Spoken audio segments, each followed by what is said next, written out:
Me llamo Antonio Pérez. He descubierto un video en internet donde mi novia me está siendo infiel, y lo que empezó como una tragedia privada ha acabado involucrando a su familia, a mis mejores amigos y hasta a la unidad de delitos telemáticos de la Policía Nacional. Mi novia, Jimena, y yo llevamos juntos 8 años. Hace casi 3 semanas, mi buen amigo Alejandro y un conocido llamado Miguel dieron con un video donde ella aparecía acostándose con otro hombre. Miguel se lo encontró de casualidad mientras navegaba por sitios de contenido para adultos de temáticas muy específicas. De pronto, reconoció a Jimena. Se puso en contacto con Alejandro y, entre los dos, me soltaron la noticia. Al escucharlo, sentí un choque eléctrico y, al mismo tiempo, un vacío absoluto. No pude articular palabra hasta que vi las imágenes. En ese momento, se me revolvieron las entrañas.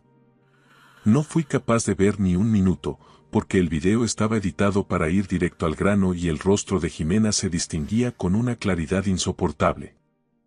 Alejandro, con mucha sensatez, me obligó a quedarme a dormir en su casa. Me dijo que no era buena idea ir a nuestro piso y ver a Jimena en ese estado de nervios, porque nadie sabía cómo podría terminar aquello. Nos tomamos un par de cañas, casi todo el tiempo en silencio. Él intentaba que me desahogara, pero yo sentía como si estuviera caminando por el agua con el nivel hasta el pecho. Al despertar, mi cabeza se había despejado. Nuestra relación estaba muerta. Regresé a casa en el metro con una cara de pocos amigos que asustaría a cualquiera. Al llegar al piso, Jimena se estaba preparando para salir.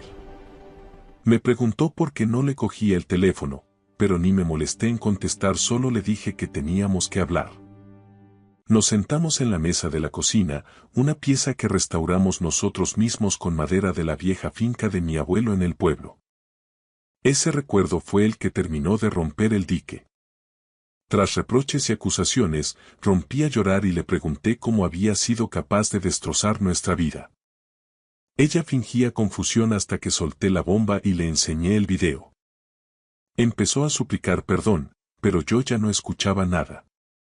Cuando le solté que lo nuestro se había acabado, simplemente se apagó. Se desplomó en la silla, cerró los ojos y entró en un estado de apagón total. Me asusté. La cargué hasta el dormitorio y llamé a sus padres, Alicia y Julio. Vinieron volando gritando. ¿Pero qué ha pasado? No quise mencionar la infidelidad de entrada, solo les dije que estaba en un estado casi catatónico. Al final, tuve que explicárselo todo y mostrarles el video. Decidieron llevarla a la clínica de salud mental vinculada a su universidad. Al día siguiente, Jimena volvió en sí y declaró que el video fue grabado sin su consentimiento. Su familia denunció el hecho ante la Brigada Tecnológica. Se la llevaron a su casa, en un pueblo a las afueras, a unas 2 horas de Madrid. Su hermana mayor, Jacqueline, hacía de mediadora. 2 días después, sus padres me citaron. Querían que mis padres también estuvieran presentes, lo cual me hizo sentir humillado, pero cedí por puro agotamiento. Me leyeron el informe del psicólogo. Un brote psicótico espontáneo por estrés acumulado y la ruptura. Incluso el psicólogo estuvo a punto de llamar a la policía para denunciarme, pero la familia le convenció de que no hubo violencia física. Sentí que me borraban de la historia. Querían controlar sus finanzas, su salud y sus estudios. Pero unos días después, Alicia me llamó de madrugada suplicando que fuera. Jimena había tenido un episodio depresivo severo, se había encerrado en el baño con un cuchillo de cocina y gritaba mi nombre. Conduje como un loco por la autopista hacia su pueblo, dando gracias a que no me cazara ningún radar, aunque hay muchísimos por la carretera. Me encontré con Alicia y Jacqueline fuera de la casa. Sus rostros, iluminados por la luz del porche, eran la viva imagen de la desesperación. Jimena ya se había tranquilizado un poco y Julio intentaba acompañarla en la habitación. Me suplicaron que entrara a verla y, al ver la gravedad de la situación, corrí hacia ella olvidando por un momento todo el rencor. Jimena estaba totalmente deshecha, pálida, como si hubiera perdido hasta la última gota de sangre y no hubiera dormido en una eternidad. En cuanto me vio, rompió a llorar y estiró los brazos hacia mí. En ese instante, toda mi rabia y mi ansiedad se disolvieron y la abracé con fuerza. No paraba de pedirme perdón, de rogarme entre sollozos que no la dejara solo, que me quedara a su lado. Yo la consolaba en susurros, manteniéndola apretada contra mi pecho hasta que el agotamiento la venció. Cuando por fin se quedó dormida, me tomé un respiro para intentar asimilar este desastre. Me dolía verla así, no era este el futuro que imaginaba, y mucho menos para estas Navidades. Sentía que estaba perdiendo a mi mejor amiga, a la mujer que me ayudó a salir del pozo de la depresión cuando mi propia familia me daba la espalda. Fue ella quien me enseñó a escribir diarios para canalizar mis demonios. La ironía es cruel. Gracias a su propio consejo, ahora puedo registrar con precisión quirúrgica cómo su traición me ha destrozado. Jimena no es una villana de película, es una mujer maravillosa, paciente y guapa, alguien con quien estaba dispuesto a compartir cada día de mi vida, con todo lo que eso conllevaba. Y, sin embargo, ella misma lo dinamitó todo. A la mañana siguiente, mientras tomaba un café en la cocina, Jacqueline me confesó que Jimena ya había tenido episodios similares, pero nunca nada tan grave como esto. La situación familiar era insostenible. Alicia estaba en pleno tratamiento de quimioterapia por un cáncer de mama y Julio no podía desatender su negocio. Jacqueline empezaba a tener problemas en el trabajo por las ausencias, y Jimena no podía quedarse sola ni un segundo. Propuse ingresarla en una clínica de reposo especializada, pero casi me arrancan la cabeza para ellos, el estigma de un ingreso era demasiado fuerte. Empezaron a presionarme, utilizando el afecto que nos tenemos para que yo me hiciera cargo de ella. Por puro apego y por el respeto que le tengo a sus padres, acabé aceptando. Y ahí fue donde la cagué de verdad. Regresé a Madrid para intentar poner orden. Miguel aceptó colaborar con la policía en la investigación del video, lo cual era un alivio legal, pero un tormento personal. Llamé a Alejandro y, cuando le conté este disparate, fue directo. Me advirtió que era una decisión nefasta y que el único que saldría trasquilado sería yo. Aún así, me dijo que me apoyaría en lo que hiciera falta. Adoro a ese tío. Ya he pedido cita con un psicoterapeuta para intentar salvar lo que queda de mi salud mental. Jimena tiene su primera sesión en 3 días aquí en la ciudad. Ahora mismo, solo desearía dormir durante un siglo y despertar lejos de todo este caos que amenaza con devorarme. Tienes que entender que ella ya no es tu responsabilidad, Antonio. Esas palabras de Alejandro se me quedaron grabadas a fuego. Él se ha vuelto bastante frío con los años, sobre todo porque en el pasado tuvo que lidiar con personas que amenazaban con hacerse daño solo para manipularle. Es una táctica rastrera y, desgraciadamente, muy común. Yo en tu lugar, me dijo con una mirada dura, hablaría con Alicia y Julio y les diría claramente que no puedo hacerme cargo de su hija mientras ella gestiona las consecuencias de sus propios actos. Si de verdad quieren que esté a salvo, que la ingresen en un centro especializado y se ocupen ellos, pero esta situación nunca será normal.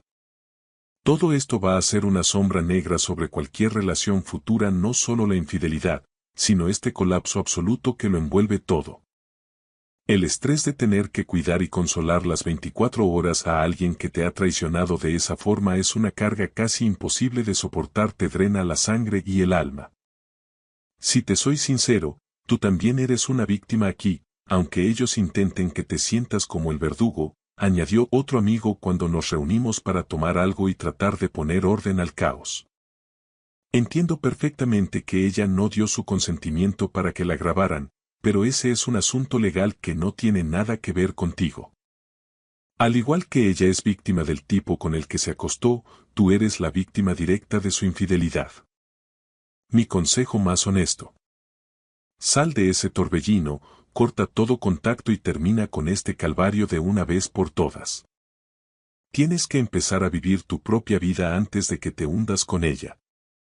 Incluso Jacqueline, en un momento de honestidad brutal, pareció darme la razón indirectamente al recordarme historias pasadas. Me contó de una conocida que tuvo un novio que amenazaba con suicidarse solo porque ella no quiso ir a recogerlo cuando estaba drogado. Cuando ella llamó a la policía asustada, él se puso furioso y empezó a mandarle mensajes deseándole lo peor, amenazas de muerte que terminaron en una denuncia en comisaría. El policía que llevó el caso fue muy claro.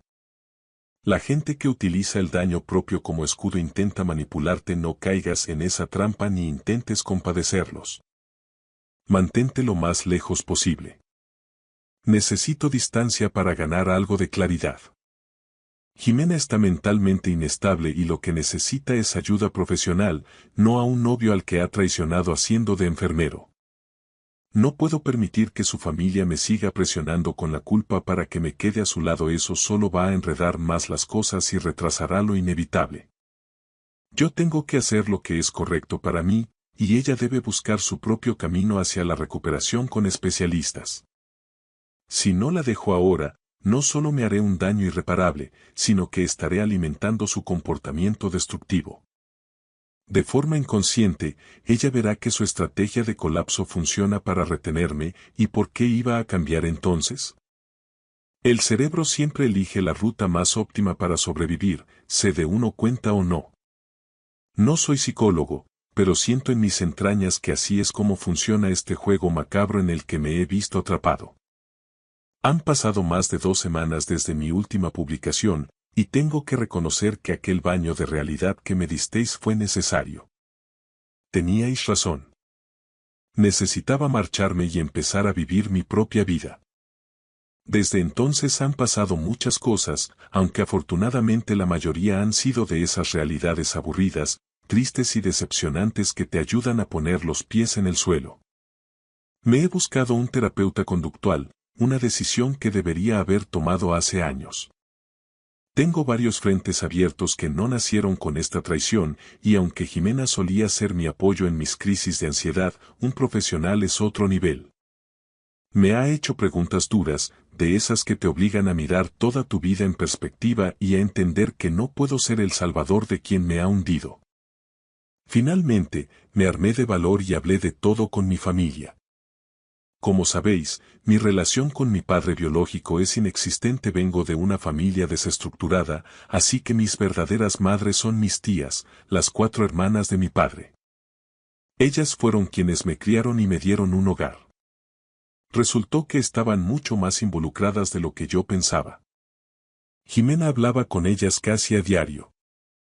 Le encantaba ejercer de sobrina política, preguntándoles detalles sobre mis platos favoritos, mis manías de niño o mis viejas aficiones. Hace un año, al ver que yo ya no me ponía tenso cuando bromeaban con el matrimonio, mis tías y Jimena empezaron a preparar el terreno. 3 de ellas tienen familias grandes y, con el sentido del ahorro tan típico de aquí, habían estado guardando dinero en un fondo común para nuestra boda y para ayudarnos con la entrada de un piso, incluso habían estado mirando alianzas en la joyería de confianza del barrio. Ahora, mis tías sienten una decepción profunda, casi como si la traición hubiera sido hacia ellas. Con una generosidad que me ha hecho llorar, han decidido darme la mitad de ese ahorro para ayudarme a empezar de cero y me han ofrecido volver a su casa. Es un salvavidas que no esperaba. Mi mayor obstáculo era el dinero, mis ahorros eran mínimos, pero con este apoyo y tras presentar mi dimisión y rescindir el contrato del alquiler, tengo hasta final de mes para dejarlo todo en orden. Me marcho para siempre. En cuanto a Jimena, me he ido desvinculando gradualmente de su drama. Hablé con Alicia y Julio, o mejor dicho, les comuniqué mi decisión firme de irme. Les entregué una carpeta con información sobre cómo tramitar un ingreso psiquiátrico forzoso si la situación se repite y les pasé toda la responsabilidad de sus citas y cuidados. Fue un momento amargo. Entiendo que desde fuera parezca duro, sobre todo por cómo me suplicaban que no la abandonara ahora, pero no puedo inmolarme por ella. Ellos son buena gente, criaron a 4 hijos fantásticos y siempre me trataron como a uno más, pero esta carga ya no me pertenece. Jimena la ha cagado por completo y no hay forma elegante de esconderlo. He llorado la pérdida de esa familia que casi tuvimos, pero la realidad es tosuda. Miguel y Jacqueline me mantuvieron al tanto de la investigación policial. El tipo era un coreano que conoció por redes sociales para una aventura. Ella mintió al principio diciendo que fue cosa de una noche, pero la policía la presionó y salieron a la luz registros en 2 hoteles diferentes y vídeos en habitaciones distintas. Todo, excepto la grabación clandestina, fue consentido. Tras hablar con un abogado, el caso está muerto. El hecho de que el tipo esté en Corea del Sur bloquea cualquier acción de la Policía Nacional. Sin pruebas de quien instaló las cámaras y con el sospechoso fuera del alcance de la justicia española, el proceso sería un agujero negro de dinero y tiempo. Ese individuo se va a ir de rositas. ¿Por qué lo hizo? No lo sé. Ya no tengo el valor ni las ganas de preguntárselo, mi cabeza está demasiado clara como para que sus motivos me importen. Me voy, independientemente de sus razones. Pero como soy un romántico y quiero salir de esto con la cabeza bien alta, he decidido dejarle una carta de despedida dándole las gracias por los años de amor que sí fueron reales. No me culparé a mí, ni a su familia, ni la presionaré a ella.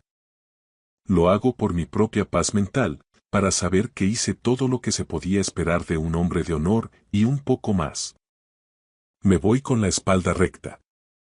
Curiosamente, todo este desastre me ha demostrado lo afortunado que soy. Sí, el amor de mi vida me ha sido infiel y ha montado un drama psicológico para no afrontarlo, pero tengo amigos que no me han soltado la mano y unas tías que son mi verdadera sangre. Jimena sacó lo mejor de mí en su día y me dio recuerdos hermosos que guardaré en una caja cerrada. No tengo de qué avergonzarme, puedo decir con orgullo que fui un novio excelente y que, al final, el que ha perdido más no he sido yo. Muchas gracias por ver. Si les ha gustado la historia, denle a like, escriban un comentario y suscríbanse para no perderse la próxima historia. Valoramos mucho su presencia en este canal. Todo lo mejor. Me llamo Estela, tengo 38 años y soy cardióloga en uno de los hospitales más prestigiosos de Madrid. Aquella tarde de martes, Madrid fue golpeada por un aguacero repentino. No era la típica llovizna de finales de agosto, sino un diluvio normal, con un viento que barría la Gran Vía como si la propia ciudad estuviera intentando retenerme allí. Salí del Hospital Universitario La Paz más tarde de lo habitual. Mi bata de quirófano todavía olía a antiséptico, y mi mente estaba exhausta después de una cirugía de 8 horas a un paciente de las fuerzas de seguridad herido en un accidente de tráfico. Mientras conducía por la zona de Salamanca, la lluvia se volvió tan intensa que, incluso con los limpiaparabrisas a toda velocidad, no daban abasto. No tuve más remedio que girar hacia una cafetería familiar cerca de la calle Serrano, un lugar donde me había detenido incontables veces después del trabajo solo para respirar unos minutos antes de volver a casa. Empujé la puerta y una pequeña campanilla tintineó en medio del cálido aroma a café tostado. Y entonces, en exactamente un segundo, mi mundo se congeló. En un rincón sombreado cerca de la ventana, estaba mi marido, Damián, el director de una gran aseguradora. Y no estaba solo. Una mujer rubia estaba completamente sentada sobre su regazo, sus brazos alrededor de su cuello, su cuerpo presionado contra el suyo como si ese fuera el único asiento que conociera. Su mano reposaba en el vientre de ella, no un toque casual, sino la intimidad familiar de quienes habían hecho esto demasiadas veces. Cuando él levantó la mirada y me vio, su rostro palideció al instante. Vi su garganta contraerse, como si le hubieran dado un puñetazo que le hubiera cortado la respiración. La mujer en su regazo se quedó paralizada en el momento en que sintió el cambio. Inclinó la cabeza para mirarle, frunciendo ligeramente el ceño, susurrando. «Damián, ¿qué pasa?» Él no respondió. Ella volvió a preguntar, su voz más aguda ahora, pero los ojos de él seguían fijos en mí, como si estuviera paralizado. Al tercer intento, sin obtener respuesta, siguió su mirada. Y en ese mismo instante, su rostro perdió el color, los ojos muy abiertos por el pánico. Saltó de su regazo como si la hubieran electrocutado. Su taza de café se estrelló contra el suelo con un estrépito que perforó el murmullo de la concurrida cafetería. Y fue entonces, justo entonces, que no pude creer lo que veían mis propios ojos. Di 2 pasos hacia atrás cuando me di cuenta de quién era. Raquel. Raquel, la mujer prometida a Gabriel. Gabriel, mi mejor amigo desde el instituto en Madrid, quien me había apoyado en los momentos más difíciles de mi vida. Me quedé inmóvil, di un paso atrás por reflejo, mi mente en blanco, pero cada pieza encajó con cruel precisión. Entendí en ese momento que esto no era solo la traición de mi marido. Era una traición por capas entre 2 familias, 2 de las relaciones más cercanas en las que jamás había confiado. En medio de una cafetería llena de gente, no me quedé ni un segundo más. No me acerqué, no pregunté, no grité como la gente siempre imagina que haría una esposa traicionada. Me di la vuelta, empujé la puerta y salí, dejando atrás el olor a café caliente, el tintineo de las cucharas y a 2 personas atrapadas en un momento que pensaron que nunca llegaría. La lluvia en Madrid seguía cayendo con fuerza, fría y brutal. Cuando subí a mi coche, la lluvia golpeaba el parabrisas con tanta violencia que ya no necesité la radio. Gritaba lo suficientemente fuerte como para reemplazar todas las preguntas que no estaba lista para enfrentar. Conduje casi en piloto automático. Las calles que conocía de memoria de repente me resultaron desconocidas. Los semáforos parecían durar más de lo normal, y los recuerdos en mi cabeza se precipitaban más rápido de lo que podía procesar. Apenas unos minutos después de dejar la cafetería, mi teléfono empezó a vibrar. Una llamada, luego una segunda, luego una tras otra, sin parar. Cuando me detuve en un semáforo en rojo cerca del Parque del Retiro, miré la pantalla. Era la 12ª llamada. Cuando llegué a mi barrio, el número había subido a 23. No contesté ni una sola vez, no porque no las oyera, sino porque sabía exactamente lo que escucharía si lo hacía. Mentiras apresuradamente remendadas, excusas improvisadas por el pánico. El teléfono se quedó en silencio por unos minutos, luego volvió a vibrar. Un mensaje de voz. Lo puse en altavoz mientras estaba aparcada al borde de la carretera. Su voz se escuchó, temblorosa, pero tratando de mantener la calma. Estela, todo lo que viste fue solo un malentendido. ¿Puedo explicarlo? Por favor, dame una oportunidad para explicarme. Detuve el mensaje a mitad de camino. No porque no quisiera escucharlo, sino porque ya había visto demasiado. Hay imágenes que, una vez que entran en tus ojos, ninguna explicación puede borrar. Me quedé sentada en el coche durante mucho tiempo, viendo la lluvia deslizarse por el parabrisas en riachuelos. En ese momento, entendí que si me permitía reaccionar emocionalmente, perdería el control, y no podía permitir que eso sucediera. Abrí mi aplicación de mensajería, escribí lentamente las palabras y envié el mismo mensaje a Damián y a Raquel. Solo una frase corta, sin emoción, sin explicación. Tranquilizaos, no haré ninguna tontería como quizás esperáis. Pulsé enviar, coloqué el teléfono boca abajo en el asiento del pasajero y, por primera vez desde que entré en esa cafetería, respiré profundamente. Sabía muy bien que ese mensaje no les daría paz. Les aterrorizaría. Porque para aquellos que ocultan la culpa, lo más aterrador no es un grito. Es el silencio de quien lo vio todo, pero no ha dicho una palabra. Yo lo sabía, y pronto ellos también se darían cuenta. El mensaje que acababa de enviar no era un consuelo. Era un vacío. Un vacío lo suficientemente grande para que la imaginación de la gente culpable les carcomiera toda la noche. Imaginé a mi marido mirando fijamente la pantalla de su teléfono, esperando un mensaje de seguimiento que nunca llegaría. Imaginé a Raquel leyendo la frase una y otra vez, tratando de adivinar si estaba enfadada, devastada o si estaba preparando algo mucho peor. Mi teléfono vibró unas cuantas veces más, llamadas perdidas, mensajes no entregados, y luego silencio. Ese silencio no era porque se hubieran calmado, sino porque habían empezado a temer. Temor a que yo se lo hubiera contado a Gabriel. Temor a que hubiera tomado más fotos. Temor a que estuviera sentada tranquilamente en algún lugar planeando algo en un estado de control que ellos ya no podían alcanzar. No necesité hacer nada más esa noche. La espera en sí misma ya era el primer castigo. Encendí el coche, conduje directamente hacia el centro, pero no tomé la carretera familiar que llevaba a nuestra casa. No estaba preparada para entrar en esa vivienda de 3 dormitorios donde de repente todo se había vuelto sospechoso. El sofá, la cama, las noches tranquilas que una vez creí pacíficas. Me dirigí hacia Salamanca y me detuve frente al Mandarín Oriental Riz.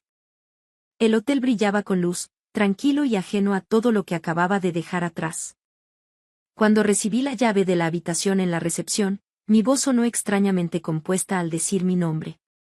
Arrastré mi pequeña maleta hasta el ascensor. Las puertas se cerraron detrás de mí, reflejando mi rostro en la fría superficie metálica. No había lágrimas, solo un pesado vacío presionando mi pecho.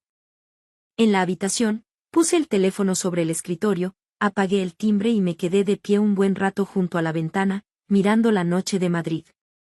La ciudad seguía funcionando como siempre, y yo estaba parada en la línea más delgada entre convertirme en una esposa traicionada en silencio y una mujer a punto de decidir con sus propias manos qué pasaría después. Esa noche, apenas dormí.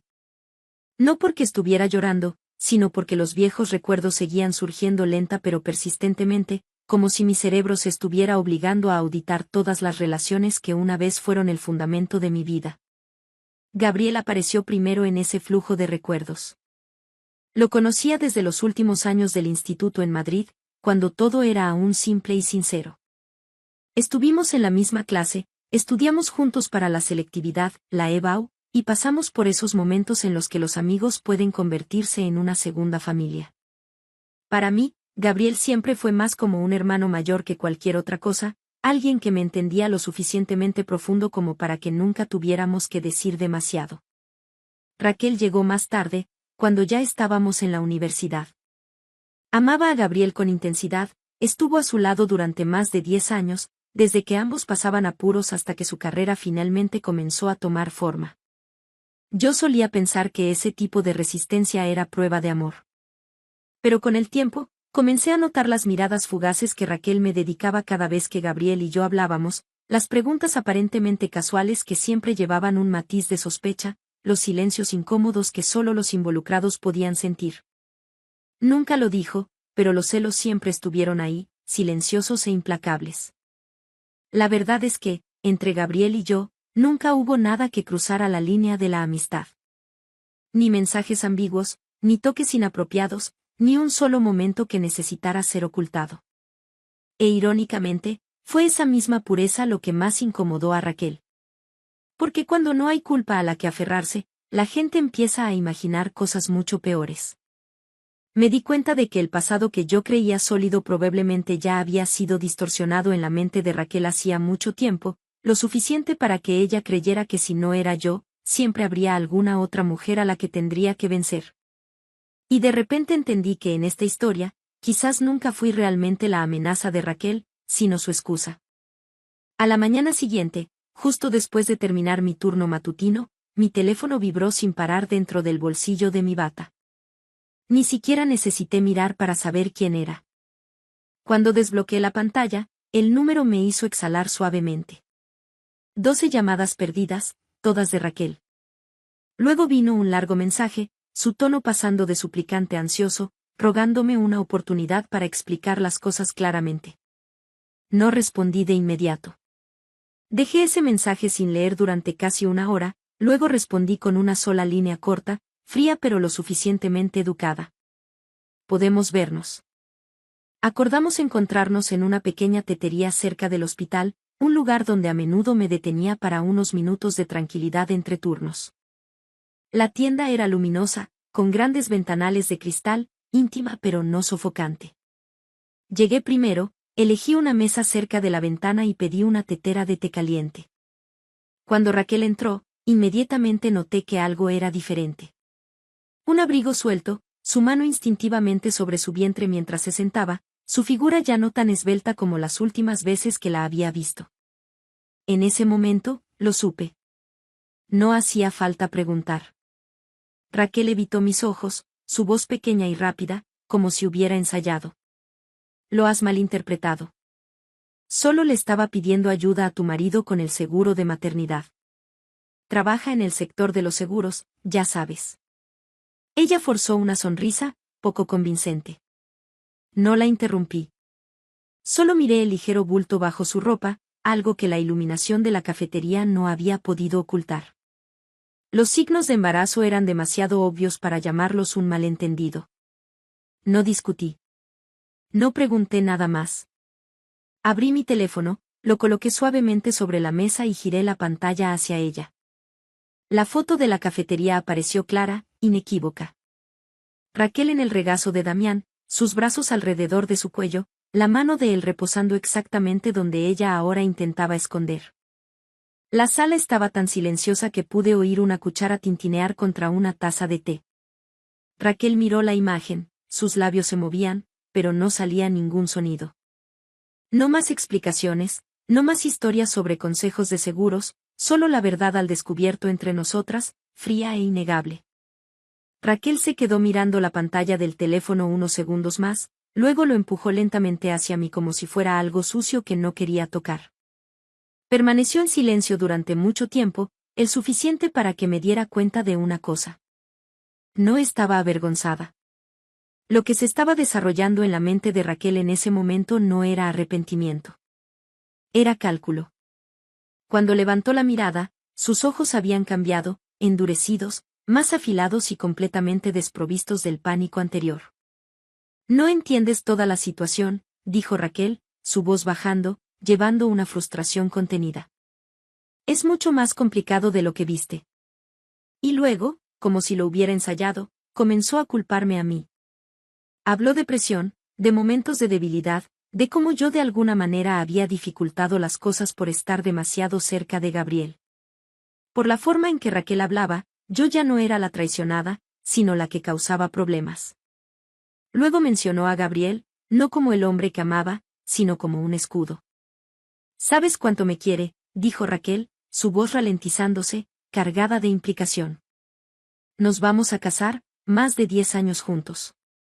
¿De verdad crees que si tuviera que elegir, te creería a ti?». Esa pregunta no necesitaba respuesta. Era una amenaza envuelta en palabras tranquilas. Raquel quería que entendiera que si yo hablaba, no solo destruiría una relación. Me etiquetarían como la celosa, la mujer que inventó su propia tragedia. «¿Eres médico?», continuó, sus labios curvándose en una sonrisa fina. «Eres inteligente.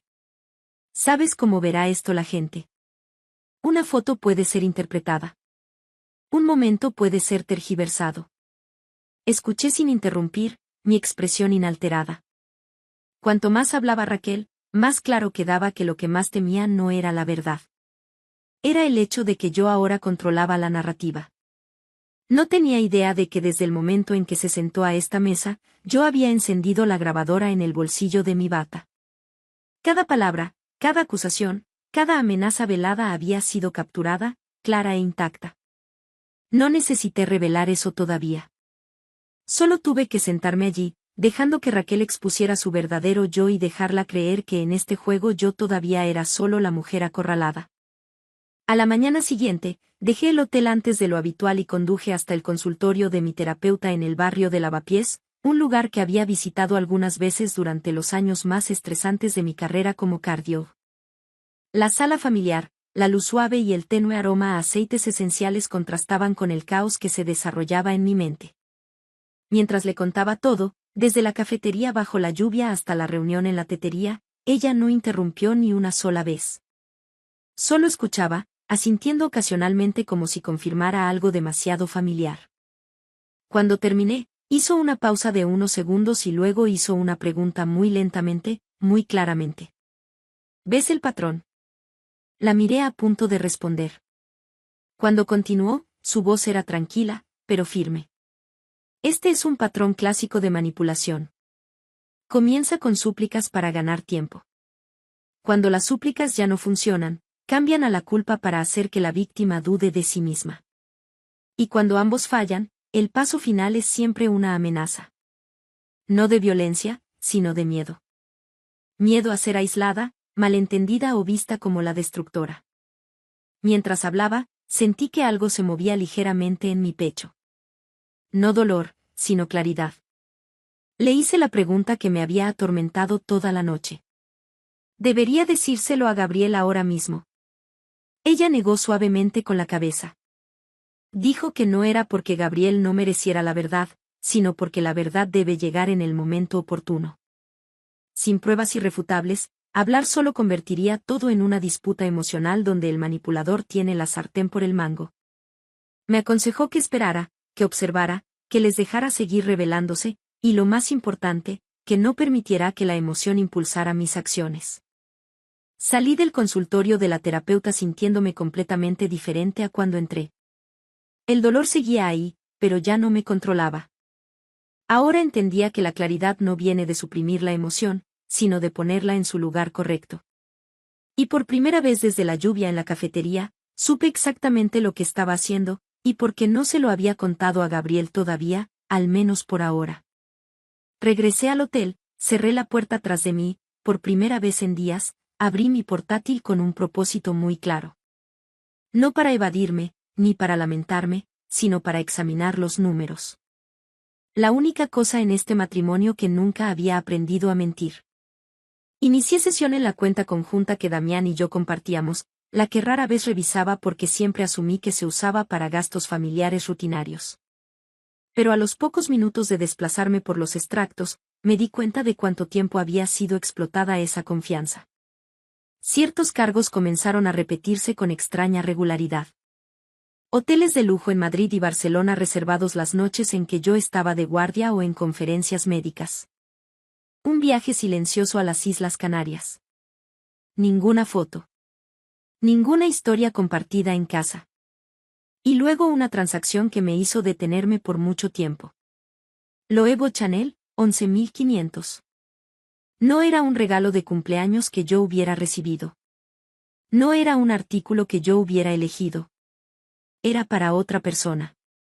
Pagado con nuestro dinero compartido de una manera tan casual que era descarada. Seguí desplazándome. Aparecieron 2 transacciones más, separadas por unas pocas semanas, ambas en el mismo lugar. Una clínica ginecológica privada. Mi corazón se ralentizó por un latido. Como cardióloga, estoy entrenada para leer números, cronogramas y detalles aparentemente dispersos para formar una imagen más grande.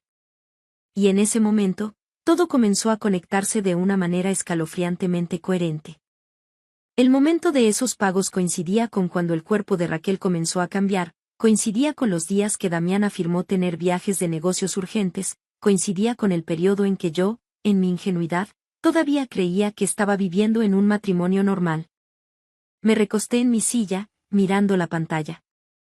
Un pensamiento que nunca me había permitido albergar ahora afloró con una claridad inquietante, imposible de evitar.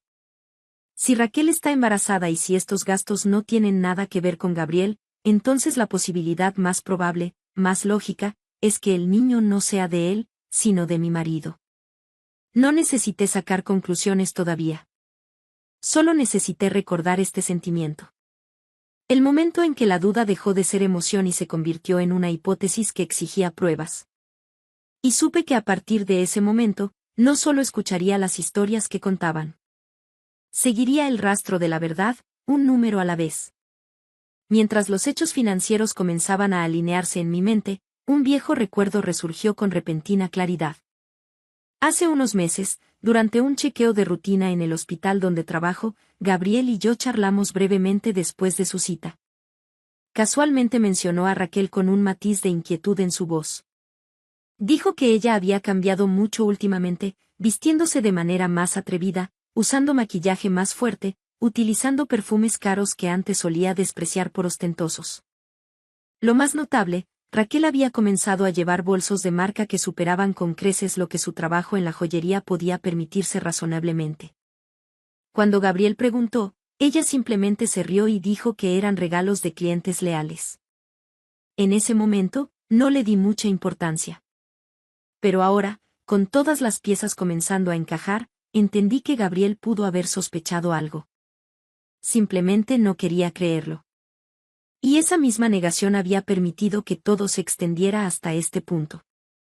Me senté durante mucho tiempo junto a la ventana del hotel, viendo los coches circular por las calles de la Madrid nocturna, y me di cuenta de algo muy claramente. Lo que me impulsaba ahora ya no era el dolor. Era la necesidad de más pruebas. No para alimentar mi ira, sino para no dejarles margen para negar la verdad. Sabía que los teléfonos son a menudo los archivos más reveladores de la culpa. Los mensajes pueden eliminarse, las palabras negarse, pero los rastros digitales siempre permanecen. Necesitaba un plan lo suficientemente tranquilo como para desarmarlos. Primero envié un mensaje a Raquel, diciendo que había reflexionado y decidido perdonar, que no quería herir a Gabriel y que quería que todo terminara aquí. Utilicé las palabras más suaves que pude escribir. No porque la creyera, sino porque necesitaba que ella me creyera a mí. No mucho después, Damián me devolvió la llamada. Su voz estaba tan aliviada que casi me reí. Esa tarde llegó al Mandarín Oriental Riz con un enorme ramo de flores, interpretando a la perfección el papel del marido arrepentido. En el camino a casa, habló mucho sobre el futuro, sobre arreglar las cosas, sobre cómo deberíamos dejar todo atrás. Escuché, asentí cuando fue apropiado, me quedé en silencio cuando fue necesario. Sabía que cuando alguien piensa que ha escapado, es cuando más baja la guardia. Esa noche, cuando llegamos a casa, todo parecía inquietantemente familiar. El salón, el dormitorio, la cama, todo era lo mismo, excepto yo. Cuando mi marido se metió en la ducha, con el sonido constante del agua corriendo de fondo, cogí su teléfono con una calma sorprendente. Sabía exactamente lo que estaba buscando.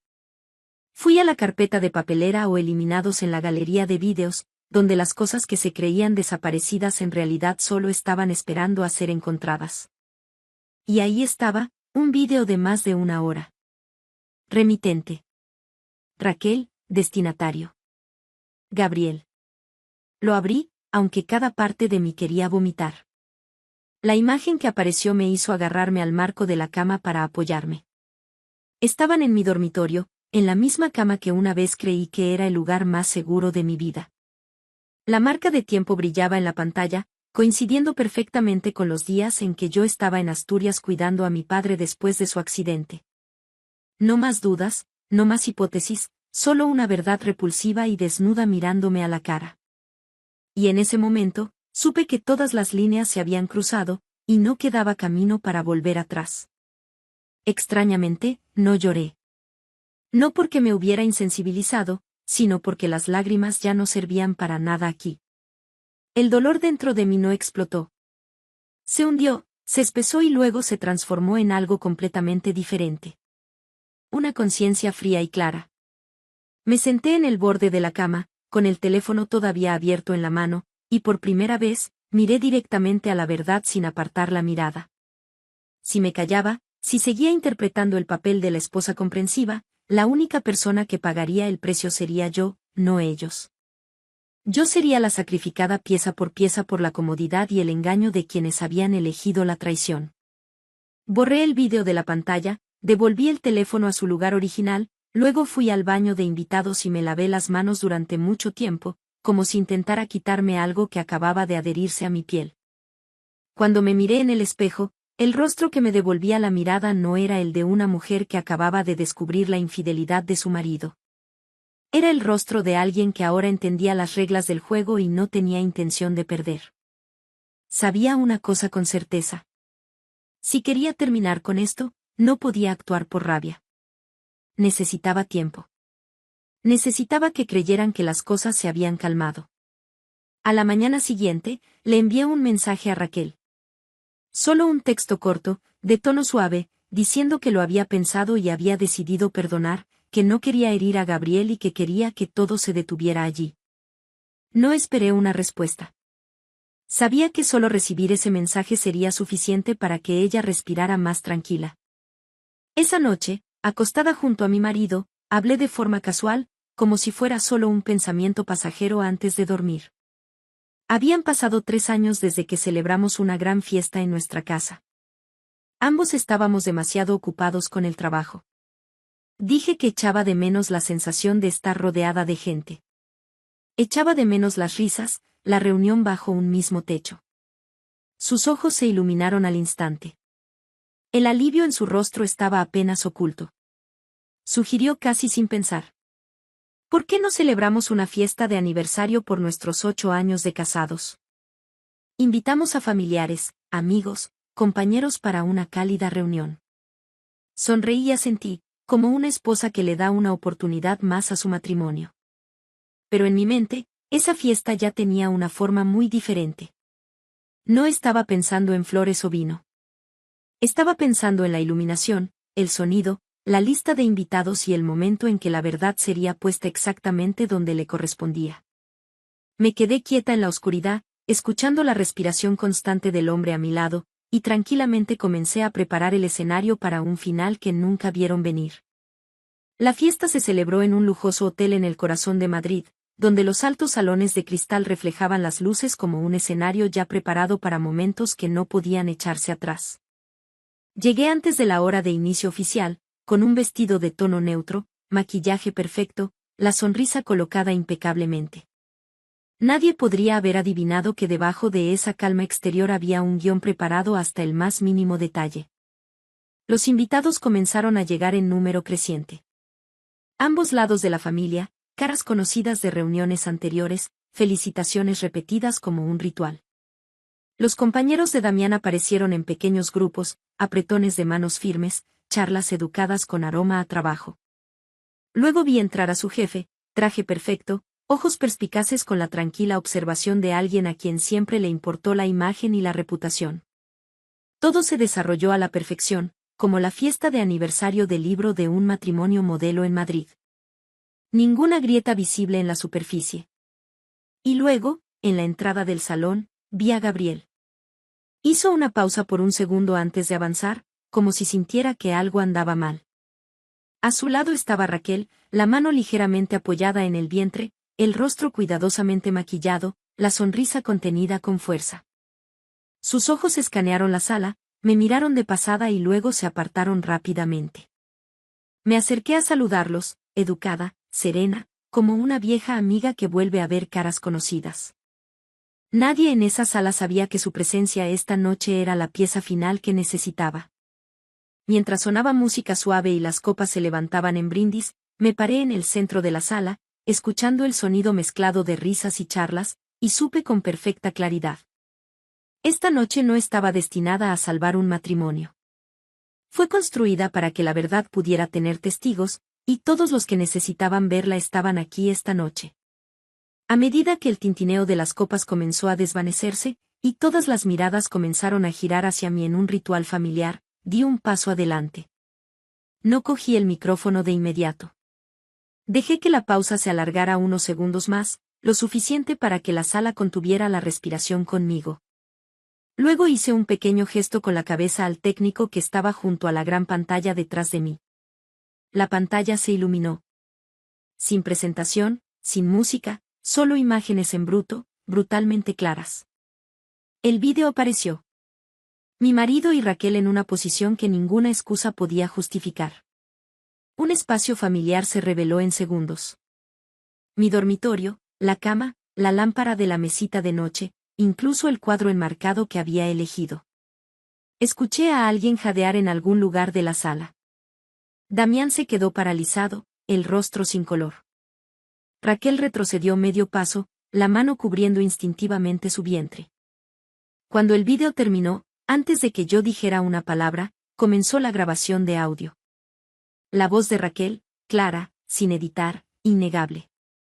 Cada acusación, cada amenaza velada, la forma en que usó a Gabriel como escudo, la forma en que insinuó que si me atrevía a hablar, me verían como una mujer celosa. No necesité mirar hacia ellos para saber lo que estaba sucediendo. La cabeza de Gabriel inclinada, los puños cerrados, como si intentara mantener unido algo que acababa de hacerse añicos dentro de él. Cuando terminó la grabación, respiré profundamente e hice un último gesto. En la pantalla, apareció un documento. Simple blanco y negro, sin emociones. El resultado de una prueba de ADN. El nombre de Damián claramente marcado como padre biológico. El número 99% circulado en negrita como un veredicto que no necesitaba más explicaciones. Oí caer un vaso. Alguien se tapó la boca. Otro se giró para mirar al jefe de Damián como esperando su reacción. Todo el salón se quedó en silencio. Ni un susurro, ni un murmullo. Solo el silencio pesado de quienes acababan de presenciar la verdad expuesta por completo, irreversiblemente. Me quedé allí bajo las luces, sin temblar, sin llorar, y lo entendí. A partir de este momento, esta historia ya no pertenecía a las palabras de nadie. La verdad había hablado, y había hablado lo suficientemente alto como para que nadie pudiera fingir que no la había escuchado. El silencio duró unos segundos más antes de que Gabriel diera un paso adelante. No me miró a mí primero. Miró directamente a Raquel. Esa mirada ya no era la de un hombre a punto de casarse, sino la de alguien que acababa de despertar de un largo y tóxico sueño. Su voz era profunda, clara, firme. Anunció que la boda quedaba cancelada. No pidió permiso, no dio más explicaciones, solo una frase, suficiente para cortar más de 10 años de vínculo delante de una sala llena de gente. Raquel se quedó paralizada, los labios moviéndose como si intentara decir algo, pero nadie esperó a que hablara. Todo lo que sucedió después fue más rápido de lo que esperaba. Los susurros ya no se reprimieron. Los teléfonos salieron. Las miradas cambiaron en minutos. Para alguien que vivía de la imagen como Raquel, este fue el verdadero colapso. La noticia se difundió por su círculo social tan rápido que no pudo reaccionar a tiempo. Su trabajo en la joyería, del que una vez se sintió tan orgullosa, se perdió solo unos días después, terminado por una llamada telefónica corta y fría. La reputación que había construido cuidadosamente se desmoronó más rápido de lo que cualquier explicación podría salvar. En cuanto a Damián, no necesitó esperar hasta la mañana siguiente para comprender las consecuencias. Su jefe se había ido de la fiesta temprano, con el rostro lleno de decepción e ira inconfundibles. Un jefe de departamento en una compañía de seguros no puede sobrevivir después de ser expuesto públicamente por mala conducta moral, especialmente cuando se desarrolló frente a compañeros y clientes. Unos días después, fue despedido. Sin discusión, sin negociación. Todas las puertas que una vez creyó seguras se cerraron una por una. Me quedé en medio de toda esa ruina. No triunfante, ni vacía. Simplemente sentí una cosa con clara lucidez. Cuando la verdad se pone en su lugar legítimo, no necesita que yo haga nada más. Los traidores se desmoronan bajo el peso de sus propias acciones. Y por primera vez en mucho tiempo, supe que ya no estaba en el ojo de la tormenta. Había salido de ella. Presenté la solicitud de divorcio no mucho después, una mañana extrañamente tranquila en Madrid. No hubo lágrimas, ni dudas, solo una firma colocada exactamente donde tenía que estar, como si estuviera completando un procedimiento necesario para seguir viviendo. Dejé la casa de 3 dormitorios con jardín, una vez llamada hogar, y me mudé a un apartamento más pequeño y ordenado, justo lo suficiente para mí y el silencio que había descuidado durante demasiado tiempo. El nuevo espacio no llevaba viejos recuerdos. Me dio una sensación de ligereza, como un respiro profundo después de contener la respiración durante demasiado tiempo. Cuando las cosas comenzaron a calmarse, hice algo que había soñado durante años, pero que seguía posponiendo debido al trabajo y responsabilidades sin nombre. Visité la protectora de animales en Madrid, donde el olor a desinfectante se mezclaba con los ladridos familiares de vidas que esperaban otra oportunidad. No buscaba nada específico. Solo sabía que estaba lista. Y entonces lo vi. Un perro de raza grande, firme en su postura, ojos tranquilos, cuidadosamente entrenado, pero aún con la mirada cautelosa de un pasado que había sido abandonado. Nos miramos durante mucho tiempo, como si ambos entendiéramos que habíamos soportado suficiente dolor como para apreciar verdaderamente el vínculo que importa. 2 días después, la protectora me llamó. Volví y lo llevé a casa. Por primera vez en años, ya no regresaba a mi apartamento sola. La vieja casa fue vendida no mucho después. 3 meses más tarde, el juzgado emitió su fallo final. Cada uno de nosotros recibiría el 50% de los bienes según el convenio regulador. Sin sesgos, sin lástima. Salí de la sala con una sensación de plenitud, no por el dinero o el resultado, sino porque no me había perdido en el proceso. Cuando todo se hubo calmado, me senté junto a la ventana de mi nuevo apartamento, con mi perro apoyado a mis pies. La ciudad de Madrid se extendía ante mí, y entendí algo muy claro, muy simple. La verdad no necesita gritar. Desmantela a los mentirosos por sí sola. 6 meses después de que todo se derrumbara, mi vida no volvió al ruido. Simplemente mejoró. Tranquilamente, día a día. Fui nombrada jefa del departamento de cardiología, no por mi historia personal, sino por los casos difíciles que había seguido hasta el final, la investigación clínica que nunca había abandonado y los largos turnos de noche en los que me quedé solo para asegurar la seguridad de mis pacientes. Cuando recibí el nombramiento, no sentí que hubiera ganado nada. Simplemente sentí que mis capacidades finalmente habían sido colocadas donde correspondían, no eclipsadas por un matrimonio que una vez me había agotado la vida. El trabajo me llevó más lejos. Comencé a asistir a congresos de cardiología por todo el país. Sevilla, Bilbao, y luego Valencia. En un simposio avanzado en Valencia, en medio de largas mesas redondas y diapositivas repletas de datos, conocí a David. No me impresionó por el encanto, sino por la forma en que escuchaba. Nos paramos uno al lado del otro después de una presentación, luego nos sentamos y hablamos primero sobre nuevas técnicas intervencionistas, sobre casos complejos, sobre las decisiones difíciles que solo alguien en nuestro campo podía entender. La conversación duró toda una tarde, y ninguno de los dos notó el paso del tiempo. No sé cuándo comencé a amar a David. No hubo un flechazo, ni promesas apresuradas, solo la calma que venía de hablar con alguien que no me hacía sentir que tenía que estar a la defensiva, que no necesitaba que le explicara mi pasado. Cuando me di cuenta, sonreí suavemente. No por un nuevo amor, sino porque supe que realmente había entrado en un nuevo capítulo de la vida, uno en el que ya no amaba por carencia o miedo, sino desde un lugar de plenitud y libertad que yo misma había construido. Un año después de conocer a David en ese congreso, nos casamos en una ceremonia pequeña y sencilla, sin fanfarrias, solo con aquellos que realmente entendían y nos deseaban lo mejor. Sin votos dramáticos, ni grandes declaraciones, solo 2 personas adultas que habían sobrevivido a sus propias penas de amor, eligiendo permanecer juntas por respeto y paz. 2 semanas después de la boda, descubrí que estaba embarazada. Recuerdo ese momento tan vívidamente. No pánico, ni miedo, solo una quietud llena de gratitud. David me abrazó durante mucho tiempo, luego decidió mudarse a Madrid permanentemente. Sin dudarlo, sin necesidad de persuasión, como si fuera lo más natural del mundo. Las mañanas que siguieron comenzaron a cambiar. David se levantaba temprano, preparaba mi desayuno favorito, abría las ventanas para dejar que la luz del sol inundara nuestro pequeño apartamento mientras yo me sentaba a la mesa, con la mano en el vientre, escuchando a la ciudad despertar lentamente. Los fines de semana, íbamos juntos al centro de rescate de perros, haciendo pequeñas cosas, paseando perros, limpiando jaulas, donando comida, pero me llenaban de una manera que no esperaba.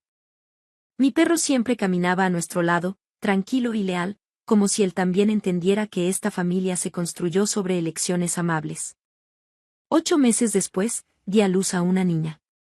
Tenía los ojos de David, profundos y gentiles, pero su nariz y boca se parecían tanto a las mías que me reía cada vez que la miraba. No fue un milagro. Fue simplemente el resultado natural de una vida finalmente encauzada. En esas primeras noches, mientras ella dormía en su cuna, mi perro se acostaba a su lado, inmóvil, vigilando tranquilamente su sueño como un viejo soldado que había encontrado una nueva razón para quedarse. Me quedé allí en la tranquila habitación de una noche de Madrid, mirando a mi pequeña familia, y entendí algo maravillosamente simple. La felicidad no proviene de ganarle a alguien o de demostrar algo al pasado.